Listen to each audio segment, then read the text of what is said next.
First thing is we want to try to get the ukulele in tune, and to do some of this we're going to want to learn how to hold it and how to pluck it and all that kind of stuff. So some ukuleles have strap buttons on. You can always use a strap, and some don't, and a lot of people play them when they're sitting down. The quote proper way to hold a ukulele is actually to smash it into your rib cage with your arm, with your kind of like your wrist and your forearm resting against the body of the ukulele, and you kind of hold it like that with no hands. The reason we do that is so that you can use this hand to actually play. If I have to support the ukulele with this hand, it obviously becomes a little bit more of a chore, because then I have to not only use this to play notes, but I've got to use it to hold this thing as well. Now, of course, it's not like if I'm playing like this and I feel it's going to fall, like obviously I have a hold of it, so it's not like it's that bad. It's like when you see someone play violin, the first thing they show them is how to hold it without their hands, but of course you got your hand on it, so I mean, obviously if it slips out, you can catch it. You don't want to have it hit the floor or anything. So anyway, that's pretty much how you want to hold it, like that. But I mean, obviously his hand does play a role in terms of sort of moving it around if it needs to, or anything. You have 4 strings on your ukulele. See, I think everybody's probably got a soprano. We might have a concert or a tenor there, but yeah, the small ones are called soprano ukuleles, and they're all tuned basically the same way. The difference is the body size, the length of the neck, and also to a certain degree how much space you have for your fingers to go in between the frets. But other than that, they're all tuned the same. Baritone uke is a little bit different. That's completely different, but nobody here has a baritone, which is a good thing, because that would be different, an entirely different tuning system and numbering and name system and stuff. You have 4 strings. One of the things you always hear about ukulele in terms of the way it's tuned is you hear something called "My Dog Has Fleas." And I guess that's a song of some sort somewhere along it. I've tried to figure out where that comes from, and I don't really know, but it's supposedly a little melody called "My Dog Has Fleas," which doesn't really tell us very much at all, but that's what they will always say when they talk about ukulele, is "My dog has fleas." This name of this string is G, and C, E, and A. Okay? G, C, E, and A. Unlike most other stringed instruments, the string that's closest to you is a little bit higher in pitch than some of the other ones. That's not true of the violin, it's not true of the guitar, it's not true of the mandolin, but on the ukulele and also the 5-string banjo, that's the case, where the top string here is actually higher than some of the other ones on the instrument. So anyway, G, C, E, and A. This string, the one closest to me, is called the 4th string, which I know a lot of people get that's kind of weird. They think, well, that's the first one I see, it should be called the 1st string, but it's not. It's the 4th string. That's just the way they number it: 4, 3, 2, and 1. This is really helpful to know 2 names for each string: the number name and also the letter name. The letter name is a note name that it's going to be tuned to, but that way, if one of the strings is out of tune, you can say, my 4th G string is out of tune. That way, there's no debating like which one is which or anything like that, or there's no confusion. It's definitely this one, the 4th string. So G, C, E, and A. First thing I'm going to do is I'm going to play each string, and we can each check our tuning. Obviously, we can't like reach through the internet and tune your ukulele for you. So the one thing I can tell you is you got to match each string with one of the gears on the headstock of your ukulele. And if I'm trying to tune the 4th string, I'm going to adjust this gear because that's the one it's connected to. And when you hear my string and you play your string, it's either going to sound like it's in tune or it's going to sound like it's out. One way will make it get closer to being in tune. One way will make it get farther away from getting in tune. So obviously you want to turn it, and it's kind of hard to tell at first. You may have to experiment. But one thing I show people is you don't want to do this where you just kind of turn it a lot like that. It generally speaking, ukulele will stay in tune fairly well. There is one sort of I guess you might call it idiosyncrasy with the types of strings that are here. Now, since I just turned that to show you what not to do, I've got to retune that string now. But if you guys want to go ahead and play your fourth string, that's the one closest to you. And if you actually have a tuner like I do, you can use it to say G. Otherwise, you can just try to make your string match mine. And I'm assuming you can all hear that, but hoping so. Okay? Everybody good with that?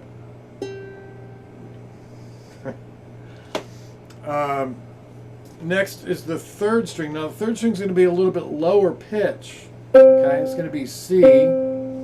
And again, your tuner, if you have a tuner, it should tell you you're going to play C. We're going to go over what different types of tuners are available, but okay. So as we're playing that one, hopefully that should sound like we're pretty close to being in tune. Everybody good with that? At least temporarily? For now? Kind of good? Okay. Next we go to the second string, which is an E. And again, we're just trying to get it somewhat close right now. Okay.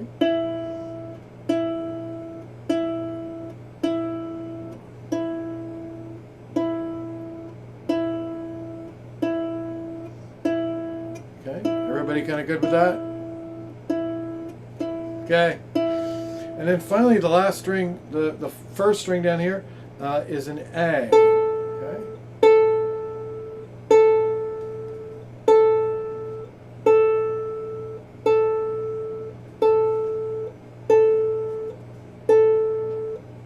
Okay. Everybody good with all those? Okay. Now again, it doesn't really have to be perfect right now if you have a tuner, because now we can go through with the tuner and we can actually make sure that it's perfectly in tune, as close as we want to make it to be in tune. One of the hardest parts about using these tuners is when your string gets to be really far out of tune. For example, I'm not going to retune this again, but if this string was out of tune, it might tell me that I'm playing an F sharp, or it might tell me that I'm playing an A or something. And then what I hear people say a lot is they say there's something wrong with my tuner. It's telling me the wrong note. And like, well, actually the tuner's doing its job. Your tuner's telling you that whatever note you're playing, if you're playing, and it says I'm playing an A note for the first string, or for the fourth string, I know that it's really wrong. And that doesn't mean the tuner's wrong, it means my string's really out of tune. So I've got to adjust it. So that's what tuner will do for you. It tells you what note you're playing. So it says I'm playing a G when I play the fourth string. And it's right in the center, kind of wobbly a little bit, but it's right in the center. It tells me that it's in tune. This is a good old-fashioned snark tuner. I guess we still have these in the store, but there's also some other ones that work. This one's really old because you can see it's faded, and it was bright blue when I first bought it, and now it's like all faded and kind of silver looking at this point. But anyway, that's the snark tuner. It clamps on the headstock. It senses the vibration through the headstock, and it figures out what note you're playing and all that stuff. But again, it only can know what note is actually vibrating. It doesn't know what note you're trying to tune to. So if your string gets really far out of tune, it's going to tell you something really weird. It's doing its job. It's just not. It doesn't know what you're trying to play. Everybody has a phone now, and one of the cool little apps you can get in the store is you can get lots of different tuners. This is a tuner made by the Fender company. And if I play it'll tell me that I don't know if you can see that, but it tells me that I'm playing an A note, and it tells me whether I'm in tune or not. Sometimes it doesn't tell me the right note, and I have to play it a couple times. Okay? And then other times it picks up your voice, because it is a phone. It picks up your voice, it picks up other sound in the room. So these type of phone tuners aren't quite as good, because you have to make everybody else be quiet while you're trying to use them. But they work in a pinch if your batteries go dead in your regular tuner or whatever. And there's other kind of tuners as well, but those are probably the main kind. So you have the kind that clip on your headstock up here, and then also the kind of like a phone. I guess they still make tuners that have built-in microphones, don't they, Nick? Yeah, but I don't think most people just don't like those anymore, because these work a lot better. So anyway. No, the built-in ones are really only useful for like wind instruments, but I would do a clip-on like you showed for something like a ukulele. Yeah, yeah. Well, even trumpet players, I think I know, put these on the bell, and they tune anything that vibrates. These will tune. So it's rendered the other types of tuners kind of almost obsolete in a way. So these work really nice, because everybody else can make as much noise as you want, and it'll still tell you whether you're in tune. So you can be playing in the middle of the song, and you can say, "Man, I'm really out of tune," and turn it on and tune while everybody else is still playing, and be back in tune by the end of the tune. So without having everybody have to be quiet or anything. Like we said, this is the 4th string, 3rd, 2nd, and 1st string.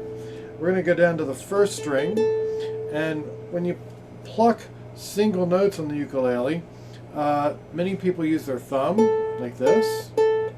Some people use their first finger, where it actually can go up or down, like so. Some people do that actually with the thumb. It's a little harder to control when you play down with your thumb or up with your thumb, but they'll use their first finger a lot. And other times they'll use a pick or a plectrum. Now this is a guitar pick. I think it's very common on the ukulele that when people use a pick on the ukulele, they a lot of times will use one that's made of felt or something very soft. It doesn't hurt the strings at all to use this is a nylon pick. It doesn't hurt the strings at all, but it does make it a sort of a sharp, with more attack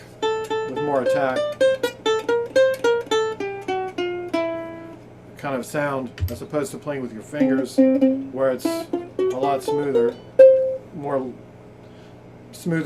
less attack to it type sound. When you play the string without putting any finger on it, it's what's called an open string. Okay, and an open string is just that's kind of universal with all stringed instruments. When you play a string without putting any finger on it, they call it open. So if we play the first string open, it's going to sound like that. That's what we've done so far, is played all the strings open. The next thing is what happens with my fingers. These metal pieces underneath the strings, these are all called frets. And a lot of ukuleles have 12 frets. Sometimes like this one has a few more. This is a concert ukulele. The soprano, I believe, only has 12. I think that's just kind of standard. There are little dots on the side, which represent position markers. They tell you where you are. If somebody says, "I need you to play the 7th fret," it's kind of, you don't want to have to count every single time, so it's a lot easier if we already know where that is.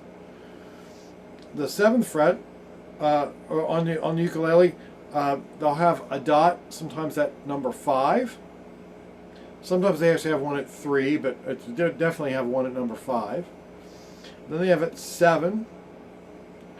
Then they skip 2, and the next one is at 10. And then finally there's probably one with 2 dots, and that's number 12. And many times that's right where the body joins the neck of the ukulele, is number 12. So anyway, that's a quick way you can kind of tell if somebody says play the 12th fret. You can see where it is with the 2 dots are there. But what we're going to do for the most part is down here, all within the first 5 frets or so. With each fret that runs underneath the string, what we need, or underneath the string, what we do is we press the string down so that it makes contact with the metal fret, is what happens. And when I press down, I guess you can kind of see that I'm pressing down when I'm looking at it, on my left-hand side of the metal fret. So you'd want to push down on your left-hand side of the metal fret when you look at it. And when I press down, I'm going to play just that one note, but hopefully it's nice and clear. If it buzzes or rattles or makes a kind of a clunky sound, usually it means one of two things. It means either I'm not pushing down hard enough, or it means I'm too far away from the fret. Like I said, I should be right on my left-hand side of the metal fret as I'm pushing down. And if I move too far away, it starts to make sort of a muffled sound or a plunky sound, kind of like that. Okay? So the optimum place is right next to it, as long as I'm on the left-hand side of it. If I press right on top of the metal fret, it sounds really dull, like that. So what I want is, like I said, I want to be on my left-hand side. We played the first fret. I now use my first finger for it, so we got to talk about what fingers we use. The way you figure out fingerings on the ukulele is how many fingers am I holding up? 1. This is my first finger. How many fingers am I holding up? 2. It's my second finger. How many fingers? 3. Third finger. And how many fingers? Fourth finger. This is not a finger. It's a thumb. Okay? Now the difference is, if you've ever, anybody ever played piano? Okay? And you know, in piano, this is your first finger on the piano. I'm sorry, you're going to have to forget all about that now. Okay? Or divide your brain in half and think, okay, piano's over here, ukulele's over here. But this is the thumb. Don't really use the thumb very much to play ukulele. So it's 1, 2, 3, and 4. So anyway, I'm going to play that first fret with my first finger. Okay? Just to get the hang of what's going on here with single notes, we're playing one note at a time. I'm going to play the open string, and then the first fret, and then the open string, and the first fret, just so I can hear the difference. And I know some of you may have played before, maybe that's really, really easy, but not everybody's played before, so we just want to make sure that everybody can hear a difference between the open string and the first fret note. Okay? Everybody good with that? Okay. So next we're going to go to the second fret, and I'm going to use the second finger to play that note. Okay? It's going to sound like that. Okay? So I can play the open string, the first fret, and then the second fret. When I play the second fret, I want to take my second finger and put it directly on my left-hand side of the second metal piece that's there. Okay? And it's going to sound like that. Everybody okay with that? Okay, now here's the cool little magic trick. Once I play the first fret and I go to the second fret, I don't have to lift the first finger off the ukulele. I can keep it right where it is. Okay? It doesn't change the sound at all of that note. So if I'm playing the first fret and I need to play the second fret, all I'm going to do is place the second finger on the string, and I'm going to keep that first finger right where it is. It becomes really convenient if I ever needed to play the first fret and the second fret over and over again like this. I only have to move one finger to do that. Okay? If I did it this way, I'm moving two fingers, which isn't impossible. It's just a lot more work, and there's a lot more room for getting unwanted sounds to come out, etc., etc. Next, I'm going to go to the third fret with the third finger. Okay. Now, once again, I have all these other fingers on there. I don't have to have it that way. but I can leave them there if they're already on the ukulele. And then finally, last one is the 4th fret with the 4th finger. Okay? And so when I go through the whole thing, we're going to play the open string, and the 1st fret, 2nd fret, 3rd fret, 4th fret. Open, 1, 2, 3, and 4. And I know I'm kind of going through it really quick, but I just want to show you what it's going to sound like, and we'll give you guys a chance to sort of experiment with that. So open, 1, 2, 3, and 4. Open, 1, 2, 3, and 4. Okay? You guys take a minute and sort of experiment with that, and we'll see how that works for you. I gotta get a drink of water.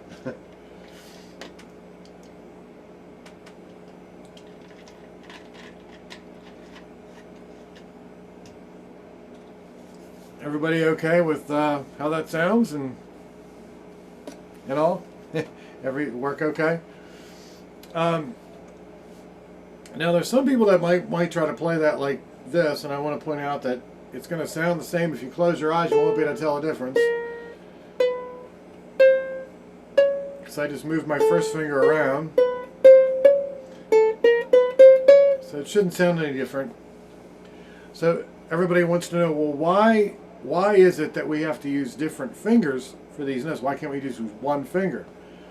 So I'm going to play here at the 3rd fret. I'm going to start that, and I'm going to play it with that same note with all 4 fingers at different times, and you can hear it sounds exactly the same. Sounds like the same note. So the fingering I'm using isn't going to affect the sound of the ukulele. It's not going to affect the sound of the note. It's not going to do anything. What it is going to do is it's going to make it harder for me to play a combination of notes depending on what fingers I'm using. So what we're trying to do right now is just get used to using the same finger all the time. So I'm going to use the 3rd finger for the 3rd fret. But again, in the long run, it doesn't really matter. It's not a right or wrong thing. It's what's convenient. But it's not always what's easiest, but it's what's most convenient to play. So that's why that makes a difference. So when we make a big deal out of using different fingers, it's not about the sound. The sound is exactly the same. Okay? Anybody have any questions about that so far? About fingerings or anything? Because everybody always wants to know, why do I have to use that finger? Like, you don't really have to, but when you put it with a combination of notes, and we're going to learn a combination of notes here real quick, it does become important. So I'm going to share my screen so you guys will be able to see what I'm showing you right now. Let's see. Get some of these other things out of here.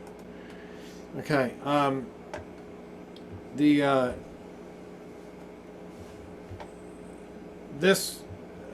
assuming everybody probably had some music class in school at some point, and probably not for ukulele, but just music class in general.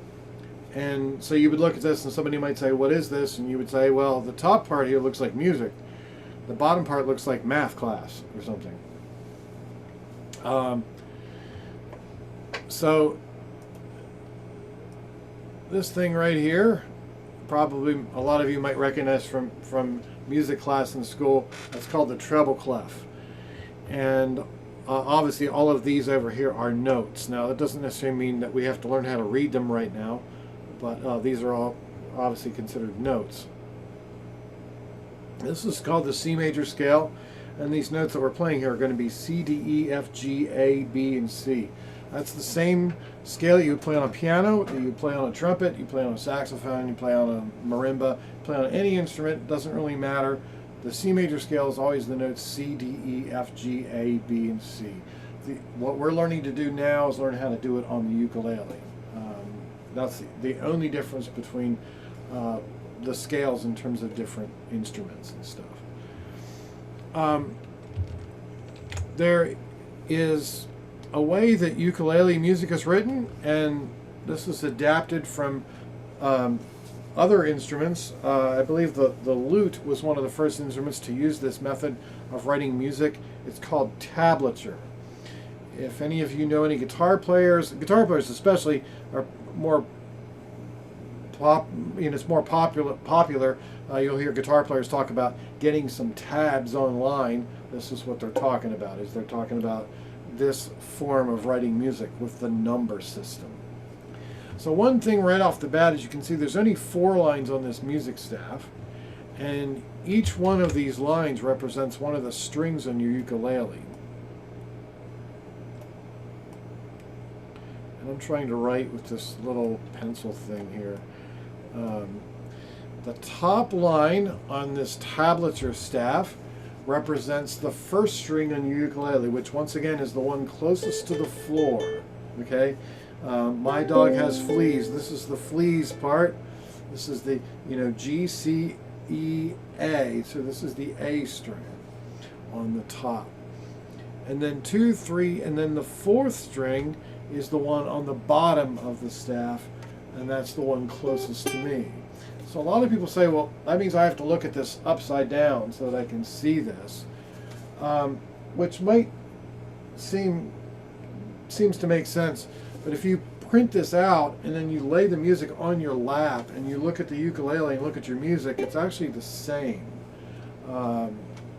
as you look at it. So there's a couple different ways you could sort of view this, as your ukulele being upside down, or as the music's laying on your lap.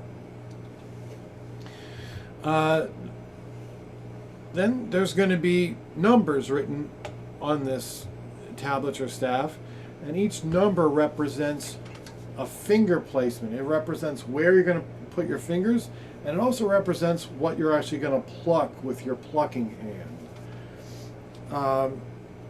The 0, just like when we talked about an open string, 0 represents an open string because it represents nothing. So you can see this first 0 right here is written on this line, and that's the line for the 3rd string. So we want to play the 3rd string on the ukulele, which is again 4, 3. So I'm going to play the 3rd string ukulele. I'm going to play it open like that. Okay. Now, as you see, we have a series of notes here. So, anyhow, that's the first one that we're going to play.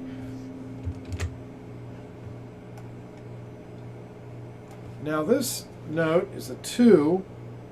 It's still written on the 3rd string line. So I'm going to take my 2nd finger here. I'm going to place it on the 2nd fret of the 3rd string. And I want to push down so that the string makes contact with the metal fret, and then I want to pluck that note. Okay?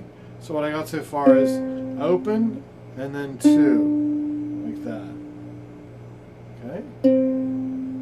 Now I can't see everybody, but I'm hoping that everybody's got that sound coming out of the ones I can see. So open and then 2. And that's do and re, obviously in the scale. Okay? Everybody got it so far? Okay. On the 3rd one, this is another open string. This is your open 2nd string. You can see that has changed to a different line now. It's on the 2nd string line. So we're going to play the open 2nd string, like so. Okay? Okay, and again, whether you want to pluck with your thumb or your finger, or like I said, some people use a pick. It's up to you. You're still plucking the 2nd string. Next note is the 1st fret on the 2nd string. So I'm going to use the 1st finger here and then press down right behind the 1st fret, like so. Okay? So far,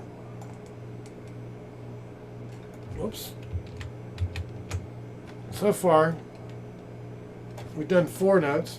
That's half of the scale. Do, re, mi, fa. Okay? And I I think it's kind of, it's as far as like trying to memorize something or whatever, it's kind of nice to sort of divide it in half like that so that it makes it a little bit easier to memorize. Like so. Anybody have any questions about the first part? At all? Okay, on to the second part. There's 4 notes here in the second part, and there's the next one. This is still on the second string.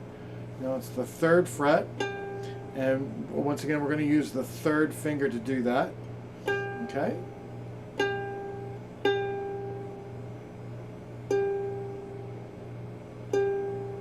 Everybody okay with that one? Okay.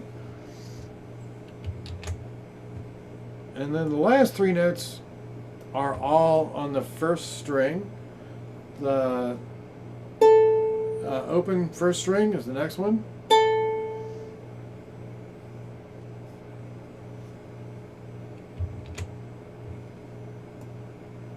And then the 2nd fret on the 1st string.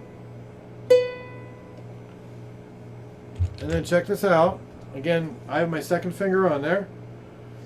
The next note is the 3rd fret.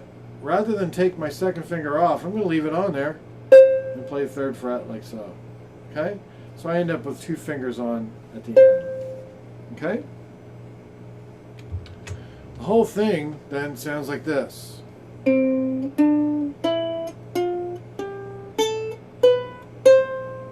Okay? So there's the good old do, re, mi, fa, sol, la, si, do. That you probably had to sing like back in kindergarten and stuff, right? Or something like that. I tell everybody what these sound like. That's the ascending part of the scale. The notes go up, they get higher in pitch. We know what it sounds like. If I play the wrong note, somebody says, wait a minute, that didn't sound right. That last note didn't sound right. So hopefully I can tell, if I'm listening, hopefully I can tell if I play the notes correctly or not. You know, that's one of the reasons we try to identify a particular sound. If you play them in reverse, if you play them backwards, like in the 2nd line here, this is what we call the descending scale, because the notes go lower in pitch. They go down, and it just so happens that when you play a major scale, descending, it will sound like Joy to the World, the Christmas Carol. Okay? And again, if you play the wrong note, hopefully you'll be able to tell. You're like, wait a minute, what's something's wrong? That's not right, you know. So, knowing what they sound like is sort of helpful. Okay. Anyhow, this method of writing down ukulele music is called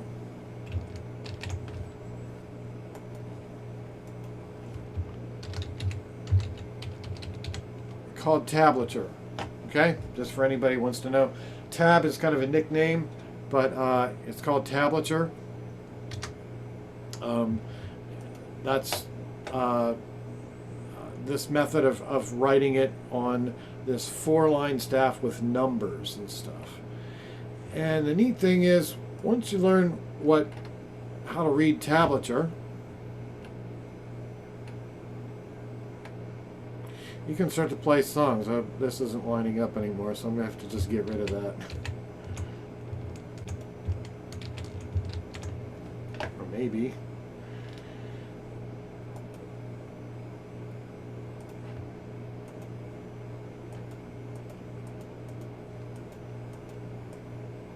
To get rid of all that because it's not lining up. Anyway, some of you may recognize the name of this song. This is Bill Withers' song called "Lean on Me." And the neat thing with this song is the first 4 notes of the song actually are the first 4 notes of the scale that you just did. And even though the first note's played twice in a row, it's still the first 4 notes of the song, of the scale. In tablature, the one thing that's sort of missing from tablature is any kind of rhythm or any kind of rhythmic notation. You can see that the first note here is the open string, and then the second note is also the open string. But if anybody reads music, you can see at the top that we have a half note above the first one and an eighth note above the second. So the half note is a much longer note, longer duration, and the eighth note's a shorter duration. You don't have to know that to play this song. What you do have to do is know how the song sounds. But I'm not saying that counting it is a bad thing, but at the same time, you don't have to sit here and count this out. There's actually plenty of places on the internet where the only piece of information you will get is the tablature. They won't even give you the regular notation. And that's kind of tricky, especially if it's a song you never heard before, because you would actually have to know the song in advance. So tablature is kind of a good way to express musical ideas or share musical ideas with people if they already have heard the song. So you already have to hear it. Either somebody has to play it for you and say, here it goes like this, or else you have to listen to it, or some form or another. You have to hear the song first. Does anybody not know the song Lean On Me? It's okay if you don't, because that's why you're here, right? but if you're familiar with it, familiar with the song, you can see the first 5 notes basically are 4 different notes. The first one's played twice in a row, but again, we want to hold that first one out for a little bit longer. It's a longer duration. And the next 4 notes are the first 4 notes of the C major scale. So, okay. I'll give you guys a minute to try that out, and you want to go ahead and check it out. So, I'll play it a couple times in a row so you can hear it, but you go ahead and try it. Everybody's muted, so I can't hear what anybody's doing, and it would be chaos if everybody was unmuted. So we'll let it muted, and I'll take you on your word that you're playing it, right?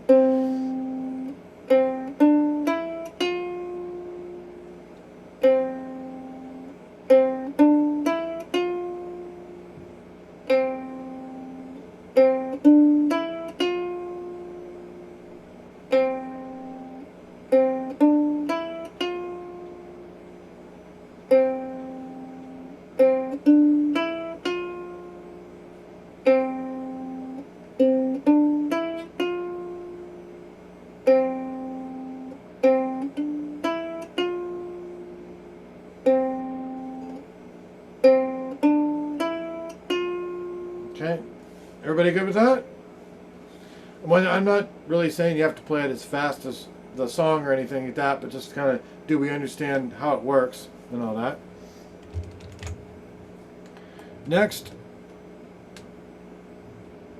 we have those same 4 notes you just got done playing in reverse. So now we have the descending part of that part of the scale, descending, like so.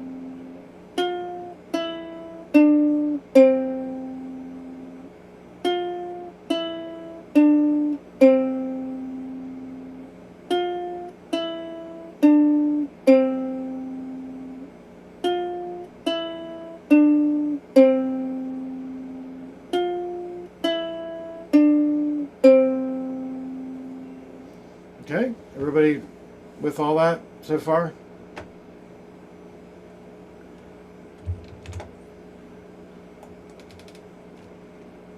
This last part,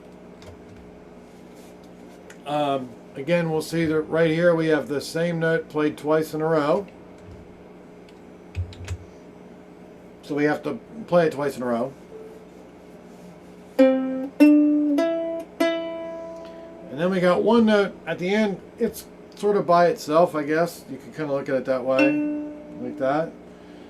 So this last part that I circled is, okay.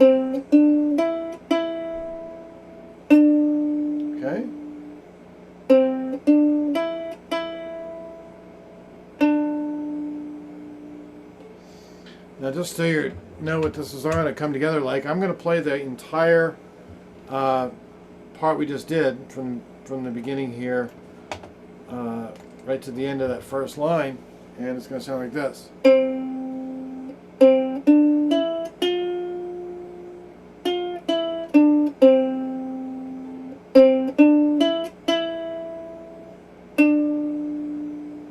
Okay?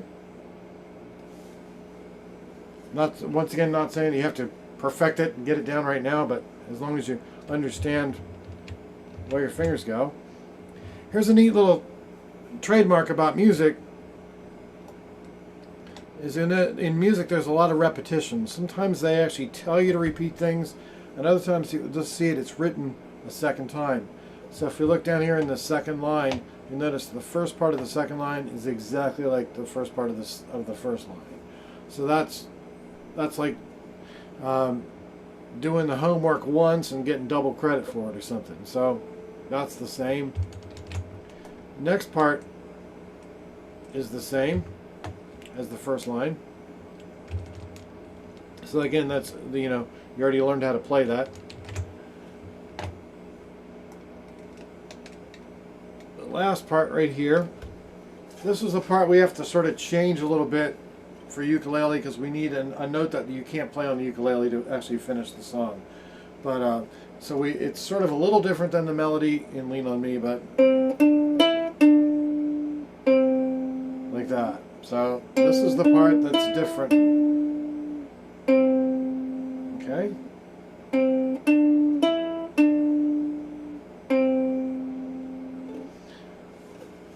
And I'm going to play the whole thing for you, just so you can hear what the whole entire piece sounds like.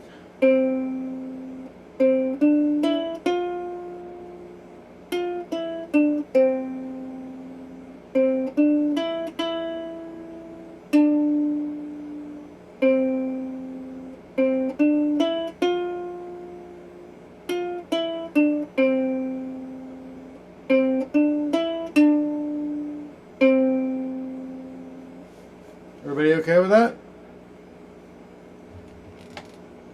Here, we'll do this. Now I can see everybody again. How did everybody do with that? Okay? It's not the easiest song in the world, it's not the hardest song in the world, but at least it's one you can see, oh, this must be why people memorize scales, is because they write songs with scales. And Bill Withers actually wrote that on a piano, but when you have a scale on a piano like that, there the notes are. He played them and, kind of from there said, okay, great, I got this song. And it obviously turned out to be a very, very famous song. So it's kind of nice to have a scale, and then to actually have a place where you can actually use it too, and make it sound like a recognizable melody rather than just do, re, mi stuff. Not that there's anything wrong with that, but it's nice to have something that sounds recognizable like a song. One of the, if you were going to play Lean on Me and somebody was going to sing it, you probably, and I'm not saying we're going to learn how to play all the chords in this song, but one of the things that people do when they play ukulele is they back up a voice, and so they learn to play the ukulele in an accompaniment fashion, and that's where we get into chords. And so we're going to learn 2 chords today, which are hopefully kind of simple to play. Each one of the chords only involves using one finger, which everybody likes that, one finger at a time. And the first chord we're going to learn is we're going to put the 3rd finger at the 3rd fret on the 1st string. And this is going to be a C chord, and hopefully everybody will remember that because it's just one finger. And when you have it right at the 3rd fret, as close to the 3rd fret as you can, on like when I'm looking at it, my left-hand side of the 3rd fret. And I'm going to brush down. You can brush down with your thumb, you can brush with your finger, or you can actually come up with your finger. Okay? Now, the way we define a chord is when you play 3 or more notes at the same time. So some people might look at this and say, well, I'm only playing one note. You're only actually fretting one note, but we are actually playing technically 4 notes. Now, if we actually analyze the notes that are being played here, we would find that there's actually only 3 of them, because there's 2 C's in this thing, and there's an E and a G. I'm not saying you're supposed to know that, but there's technically only 3 notes being played. So this is still a chord. And I'm just going to brush down with my finger. When I brush with my finger, I kind of use that kind of motion with it. If I use my thumb, it's like this, but it is brushing. It's not, some people like dig in, they pound on it. Anyhow, just brushing with your finger or your thumb. And right now, I'm kind of playing this with a beat or rhythm. And it's not a difficult rhythm, but I don't know, you probably can't see, but I'm trying to tap my foot. Okay? And I'm trying to keep a steady rhythm through the whole thing. And we'll show you a little bit about that in a second. But anyhow, that's a C chord, and we're just going to get used to playing it over and over and over again in a nice, steady fashion. The next chord we're going to learn is called an A minor chord, and the A minor chord we're going to play with the 2nd finger on the 2nd fret of the 4th string. Okay, and again, it's just that one finger, and that's what A minor sounds like.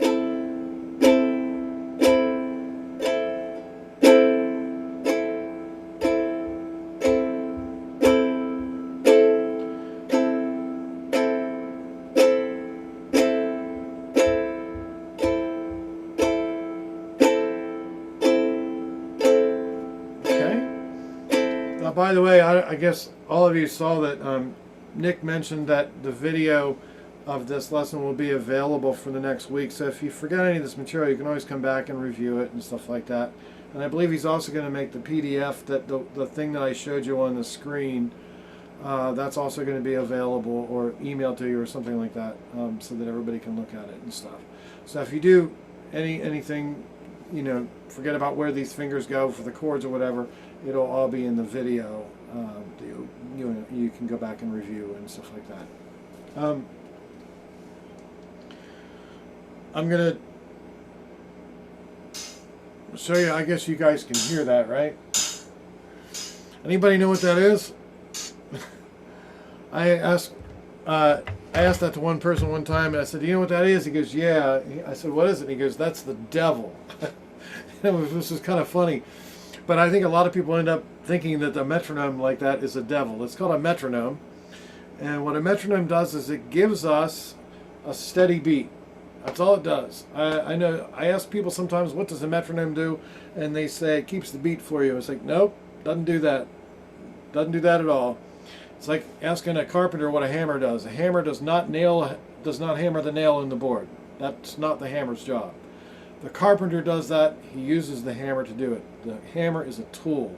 And the metronome for us is a tool that we use to help us develop steady rhythm while we're playing. But the metronome by itself does not do anything for us. It's up to us. So when you do it, give yourself credit for doing it, because it's you doing it, not the metronome. What the metronome does is it just sits here and just makes this sound, and it's up to us to play along with it. So I'm going to go back to that C chord, and I'm going to play right along with that metronome. And as boring as that may sound, that we can actually have a lot of fun with the metronome by doing weird stuff with it and everything. But I'm just strumming right along with it right now. And then, of course, I can also play the second chord we learned, the A minor chord. I can do that with the metronome as well. It doesn't really matter which one I'm using.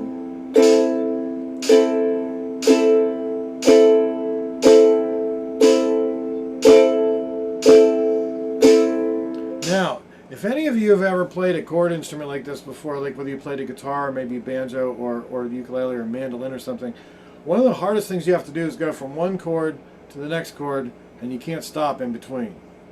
And that's one of the reasons why we're using a metronome to help us, because human nature, and this really is human nature, if you play something on the and your fingers aren't quite ready, human nature says, well, I'm just going to wait until my fingers are ready, and then I'll just keep playing, right? That's kind of human nature. Nobody wants to sound bad. But that's not good musical practice, that's just human nature. Good musical practice says we want to do that without stopping or pausing or hesitating or anything right in between there. So we're going to count to 4. 4/4 is common time signature. We can get into that later. But right now we're just going to count to 4 for each chord. So I'm going to play the C chord 4 times in a row, and then the A minor chord 4 times in a row. And I'm going to do it along with a metronome, and hopefully I can do it without hesitating, pausing, stopping, or doing anything else in between there, or making weird sounds, hopefully. That's going to be the hard part. That's the very difficult part to do. By the way, just like the tuner app on that I showed you on your phone, you can get like a metronome app. This is a different one. It's just got a bunch of presets in the middle. I just tap on it. Right now it's on 60, which is 1 every second. Presets I can go up to 220 or as slow as 30. Believe it or not, playing at 30 is actually kind of difficult because it's so slow. If I feel like typing in numbers, I think it goes as slow as, this one goes as slow as 20 and as fast as 900 maybe?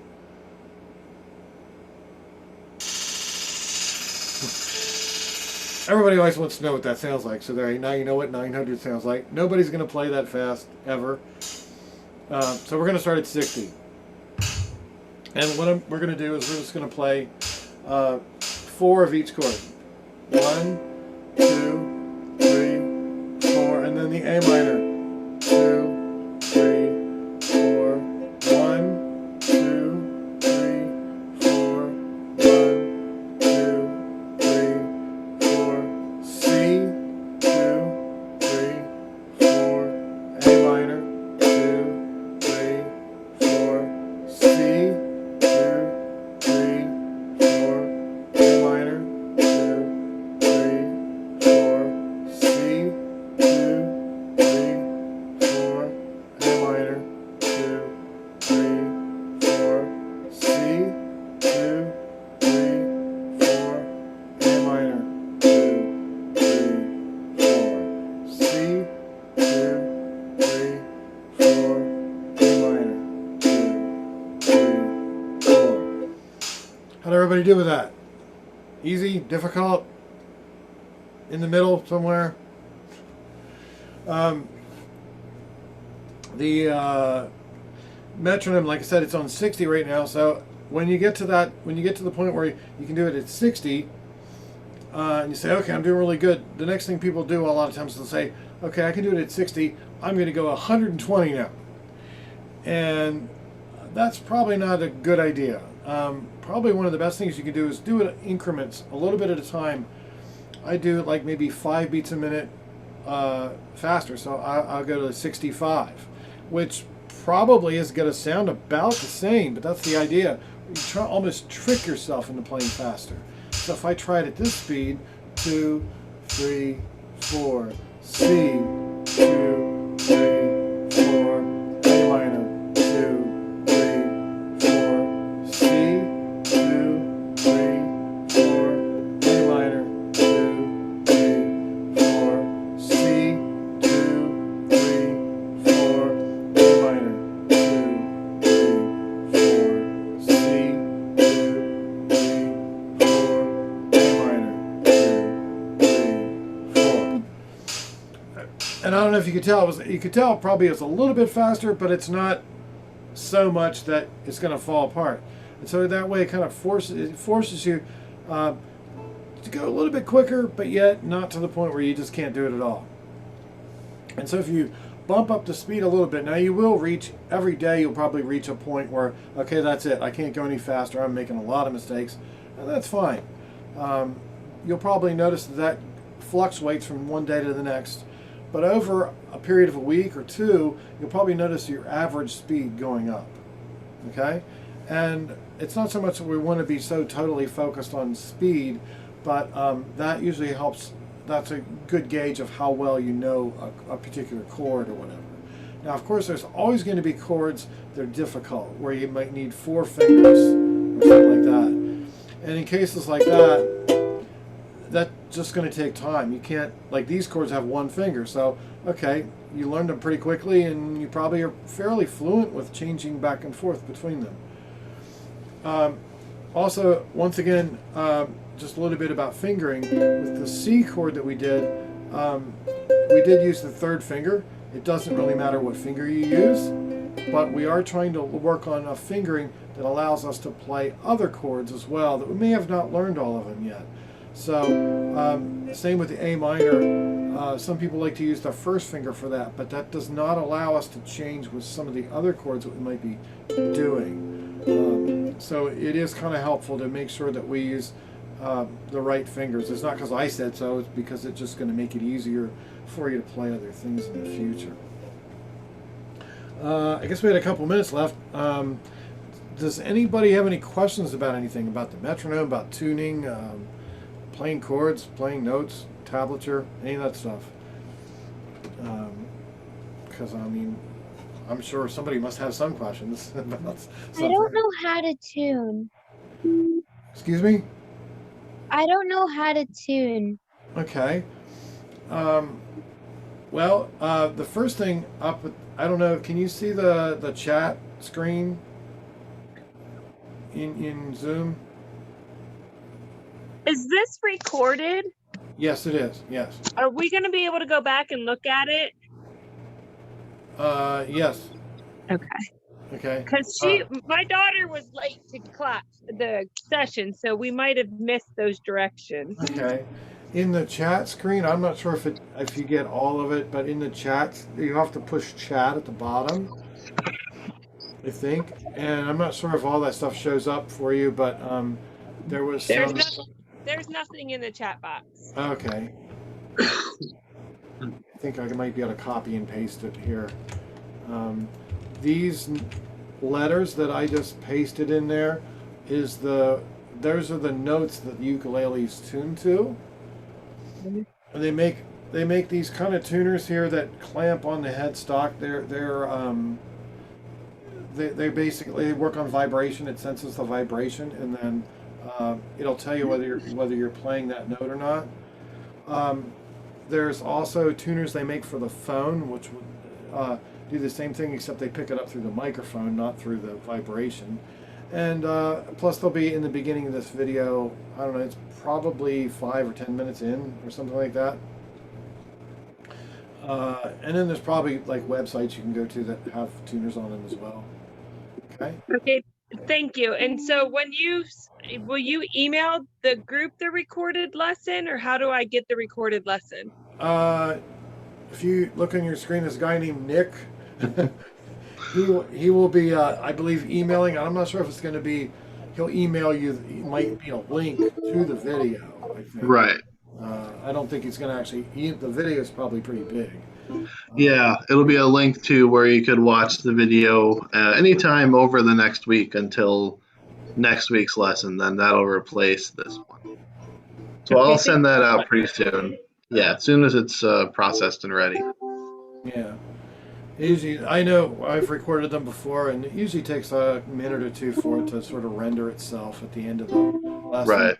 And there's also a PDF that will be available too that could be emailed to you as well. Okay. Yep. Which was the stuff we were going over, like with the scale and the Lean on Me song and everything.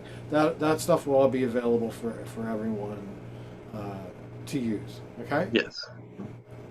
Anybody else? Cool. Jam out. Have fun. Hopefully next, we'll start be a little more advanced, and the more challenging it gets, I guess. Hopefully a little more fun it gets, but a little more challenging too. But it'll get more fun too. Okay. Yeah. So, see you guys next week. Thank you, Jeff. Thanks. See ya. Thank you. See ya. See ya. Bye.